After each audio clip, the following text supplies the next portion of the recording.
In this video, I'm going to show you how to show or hide white space in print layout in Microsoft Word step by step. This is a really useful setting if you want Word to feel less cluttered, or if you want to see the full page spacing exactly as it will appear when printed. If you've ever noticed a big gap between pages and wondered how to turn it on or off, this tutorial will help. And if you find this video useful, make sure to hit the like button and subscribe for more quick Word tips and software tutorials. Alright, let's jump in.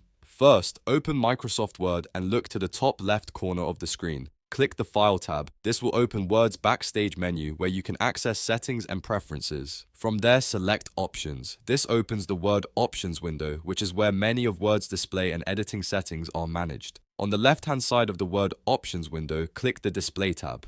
This section controls how Word looks on your screen, including page formatting and visual elements. Now look for the section called Page Display Options. Here, you'll see a setting labeled Show White Space Between Pages in Print Layout View. If you want to show the white space, make sure this box is checked. If you want to hide it, simply uncheck the box. This controls whether Word displays the gap between pages while you're in Print Layout View.